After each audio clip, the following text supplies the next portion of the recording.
The Book of Genesis, Chapter 1. In the beginning God created the heavens and the earth. Now the earth was formless and empty. Darkness was over the surface of the deep, and the Spirit of God was hovering over the waters. And God said, "Let there be light." And there was light. God saw that the light was good, and he separated the light from the darkness. God called the light day, and the darkness he called night. And there was evening, and there was morning, the first day. And God said, "Let there be a vault between the waters to separate water from water." So God made the vault, and separated the water under the vault from the water above it. And it was so. God called the vault sky. And there was evening, and there was morning, the second day. And God said, "Let the water under the sky be gathered to one place, and let dry ground appear." And it was so. God called the dry ground land, and the gathered waters he called seas. And God saw that it was good. Then God said, "Let the land produce vegetation, seed-bearing plants and trees on the land that bear fruit with seed in it according to their various kinds." And it was so. The land produced vegetation, plants bearing seed according to their kinds, and trees bearing fruit with seed in it according to their kinds. And God saw that it was good. And there was evening, and there was morning, the third day. And God said, "Let there be lights in the vault of the sky to separate the day from the night, and let them serve as signs to mark sacred times and days and years. And let them be lights in the vault of the sky to give light on the earth." And it was so. God made two great lights, the greater light to govern the day, and the lesser light to govern the night. He also made the stars. God set them in the vault of the sky to give light on the earth, to govern the day and the night, and to separate light from darkness. And God saw that it was good. And there was evening, and there was morning, the fourth day. And God said, "Let the water teem with living creatures, and let birds fly above the earth across the vault of the sky." So God created the great creatures of the sea, and every living thing with which the water teems and that moves about in it, according to their kinds, and every winged bird according to its kind. And God saw that it was good. God blessed them and said, "Be fruitful, and increase in number, and fill the water in the seas, and let the birds increase on the earth." And there was evening, and there was morning, the fifth day. And God said, "Let the land produce living creatures, according to their kinds, the livestock, the creatures that move along the ground, and the wild animals, each according to its kind." And it was so. God made the wild animals according to their kinds, the livestock according to their kinds, and all the creatures that move along the ground according to their kinds. And God saw that it was good. Then God said, "Let us make mankind in our image, in our likeness, so that they may rule over the fish in the sea and the birds in the sky, over the livestock and all the wild animals, and over all the creatures that move along the ground." So God created mankind in his own image. In the image of God he created them. Male and female he created them. God blessed them and said to them, "Be fruitful and increase in number, fill the earth and subdue it, rule over the fish in the sea and the birds in the sky, and over every living creature that moves on the ground." Then God said, "I give you every seed-bearing plant on the face of the whole earth, and every tree that has fruit with seed in it. They will be yours for food. And to all the beasts of the earth, and all the birds in the sky, and all the creatures that move along the ground, everything that has the breath of life in it, I give every green plant for food." And it was so. God saw all that he had made, and it was very good. And there was evening, and there was morning, the sixth day. Genesis 2. Thus the heavens and the earth were completed in all their vast array. By the seventh day God had finished the work he had been doing. So on the seventh day he rested from all his work. Then God blessed the seventh day and made it holy, because on it he rested from all the work of creating that he had done.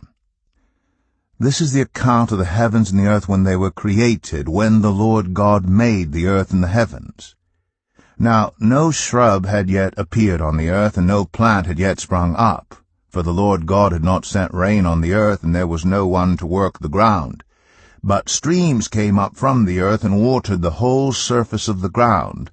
Then the Lord God formed a man from the dust of the ground, and breathed into his nostrils the breath of life, and the man became a living being. Now the Lord God had planted a garden in the east, in Eden, and there he put the man he had formed. The Lord God made all kinds of trees grow out of the ground, trees that were pleasing to the eye and good for food. In the middle of the garden were the tree of life, and the tree of the knowledge of good and evil. A river, watering the garden, flowed from Eden. From there it was separated into 4 headwaters. The name of the first is the Pishon.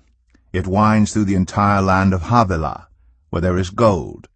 The gold of that land is good. Aromatic, resin, and onyx are also there. The name of the second river is the Gihon. It winds through the entire land of Cush. The name of the third river is the Tigris. It runs along the east side of Ashur. And the fourth river is the Euphrates. The Lord God took the man, and put him in the Garden of Eden to work it and take care of it.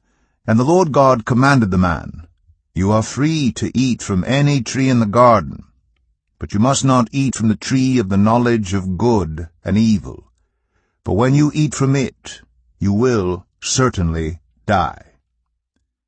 The Lord God said, "It is not good for the man to be alone. I will make a helper suitable for him." Now the Lord God had formed out of the ground all the wild animals and all the birds in the sky. He brought them to the man to see what he would name them. And whatever the man called each living creature, that was its name. So the man gave names to all the livestock, the birds in the sky, and all the wild animals. But for Adam no suitable helper was found. So the Lord God caused the man to fall into a deep sleep, and while he was sleeping he took one of the man's ribs and then closed up the place with flesh. Then the Lord God made a woman from the rib he had taken out of the man, and he brought her to the man. The man said, "This is now bone of my bones and flesh of my flesh. She shall be called woman, for she was taken out of man."